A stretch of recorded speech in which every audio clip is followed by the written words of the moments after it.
water sign, Cancer, Pisces, and Scorpio. So, ayan guys, bumalik na po tayo sa elemental, no? Medyo naging ano din kasi guys, conflict na ako sa schedule. So, hindi na din talaga kaya. Kasi, medyo nakakapagod yung, single sign, daily. Okay, pero okay naman guys. Elemental naman to. Okay, so water sign, tignan po natin ano ba ang inyong gabay kapalaran ngayon. Water sign. Water sign. So, meron tayong 8 of diamond. Meron tayong 5 of spade. And 8 of flowers. So, guys, ito ha, nakikita ko sa inyo water sign, medyo nagiging magastos. Or, siguro wag na tayo guys makisali sa problema ng iba or sa desisyon ng ibang tao. Kasi guys, tignan nyo ha, medyo nagpadalos-dalos. So, nakikita ko guys yung disappointment mo mismo sa sarili mo. And, nakikita ko rin guys, patungkol din sa pera, nagpadalos-dalos ka ba? Medyo naging magastos ka ba? Nagpadalos-dalos ka ng mga desisyon mo sa buhay. So, parang hindi mo guys sa pag-isipan kung paano nyo guys kukontrolin yung pera nyo. 8 of diamond. So, parang ang bilis guys ng labas ng pera, no? Medyo naging, guys, impulsive pagdating sa pagbabudget. So, may nakikita ko dito guys, blockages. Parang kailangan siguro guys, meron na kayo guys limitahan or baguhin sa lifestyle nyo. Ayan, kung water sign, nagiging maluho ka or na parang naano ka sa bisyo, like sugal, I think hindi siya makakabuti, no? Okay, so tignan pa natin. Okay.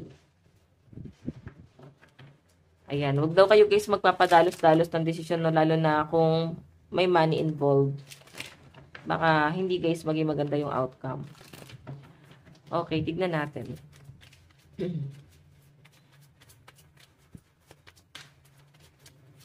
Meron tayong vow. So, I think yung iba sa inyo, meron ba kayong minamanifest or pinagdadasal dito? Meron ako nakita rito na para bang meron kayong pinagdarasal at hoping ka dun sa bagay na yun. At alam mo sarili mo na makukuha mo yung bagay na yun. Okay, so meron tayong live and learn. Marami nang natutunan ang mga water sign. So, I think guys, medyo lilimitahan mo na rin. Medyo nagiging controlling ka, mahigpit.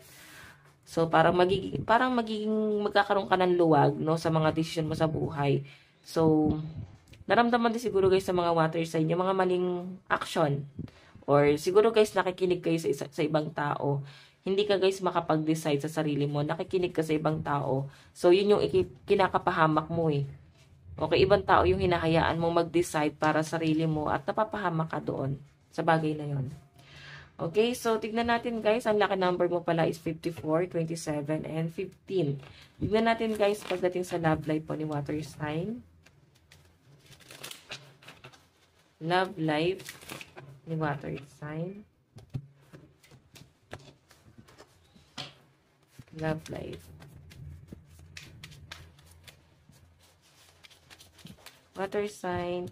Meron tayo guys 5 of cups. So, nalulungkot yung iba sa inyo. Meron kang pinagsisihan dito sa pinapakita sa akin guys. Ayan. Sige, tignan natin ha. Pagdating sa love life po ni water sign. Okay. Diba?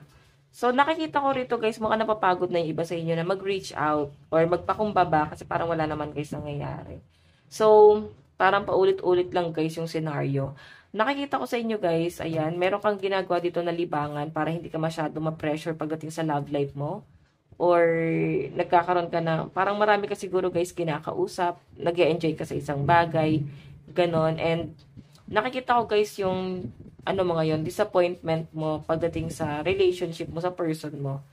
Okay, iba sa inyo guys, hoping kayo na babalik siya, magmamakaawa or hihingi ng tawad. Pero guys, mukhang hindi siya talaga nangyayari. Okay? Pwede naman guys, ito yung person mo. Pwede nyo guys baliktarin yung energy. So, kung person mo to guys, nakita ko matindi ang regret nito guys. Gusto nyo guys na humingi ng tawad sa inyo guys, 6 of cups. Ayan o. Pero guys, kung makita nyo guys, 10 of swords, hindi niya alam guys kung paano kanya i-approach. Na-feel ko sa person mo guys, nakakaramdam to guys sa matinding hiya ngayon. Okay? Parang nakikipagpataasan siya guys ng pride sa inyo. Kahit na ikaw yung mag-reach out sa kanya, mukhang parang magpapakipot. Ganun yung energy na nasasaga po sa kanya. No? Okay, so tignan pa natin. Pagdating naman po sa inyong kaperahan po ni water sign. Meron po tayong 9 of cups. Meron tayong 4 of swords. Medyo stress yung iba sa inyo. Mukhang hindi pa kayo nagkakasundo ng person mo. Ayan o, hindi kayo nagkakasundo ng person mo. Or kung sino naman to guys, ka-transaction mo. Mukhang hindi nyo guys nakakasundo. Lalo na pagdating sa pera. Okay, and Ace of Wands. Sa nasa-sense ko rito guys, madalas lumipad ang isip nyo guys kasi parang nalalagay ka na rin sa guys sa alanganin. Nakikita ko dito guys, 4 of swords. Nandun yung para bang nakaka-feel ka ng lungkot din. Okay, so nakikita ko guys yung conflict mo sa pera. Yun talaga yun. So, kagaya ng sabi ko kanina guys, 8 of diamond, nagiging magastos or impulsive ka dahil sa mga desisyon na ginagawa mo sa buhay mo. So, yun yung kailangan nyo guys limitahan or mas i-consider kung paano nyo guys kukontrolin yung pera. Okay? And sinasabi rito guys, mas maging matalino ka ngayon dahil nga sa nangyari sa buhay mo, mas maging wise ka na. Okay? Dapat alam mo kung paano mo guys papatakbuhin or papaikutin yung pera mo. Okay, baka may travel kayo guys kung gipit, wag niyo na guys ituloy yung mga lakad na yan at hindi naman siguro guys importante. Ayan. So, iba sa inyo guys, nagsisisi ba kayo dahil nadamay ka sa gulo ng ibang tao, then may money involved dito. Ayan. So, tignan natin guys, pagdating po sa trabaho. Meron tayong 5 of swords. Meron tayong 9 of swords. And meron tayong 8 of wands. Okay, so guys, pagdating daw po sa kaperahan, sa sa trabaho mo, nakikita ko yung frustration mo. Parang gusto mo na guys mag-change ng career, gusto mo na guys makapagtrabaho, or kung nandiyan ka naman guys sa trabaho mo, pwedeng napakabigat or napakahirap ng pinagdadaanan mo guys. Okay, may nakikita akong travel sa'yo, so baka may biyahe ka or baka may asikasuhin ka ngayon, documents or requirements. Nakikita ko lang guys yung puyat mo, no? Napupuyat ka siguro sa work mo. At ayun nga, maaaring nadadami ka sa gulo ng ibang tao, 5 of swords. Okay? Pero kung ikaw to guys na magta-travel, so I think meron ka guys sa asikasuhin ng mga documents, requirements, medical, ganyan. Kung may plano ka guys mag-abroad or kung nasa probinsya ka, baka may opportunity sa'yo dito sa Manila. Okay? Tignan natin guys, pagdating naman po sa inyong pamilya. Sa pamilya po ni water sign. So guys, meron tayong 9 of wands. Meron tayong the sun. Meron tayong 7 of cups. So, eto guys sa pinapakita kasi sa akin, mukhang meron kayong inaantay sa malayo or nakatingin kayo sa malayo. Baka yung pamilya nyo guys is nasa abroad na nakatira or baka ikaw na lang yung naiwan dito. Or pwede naman guys na successful na yung family tapos parang nafe-feel nyo guys na parang ikaw yun na pag-iiwanan. Okay, nandun ka sa point na yon. 9 of wands.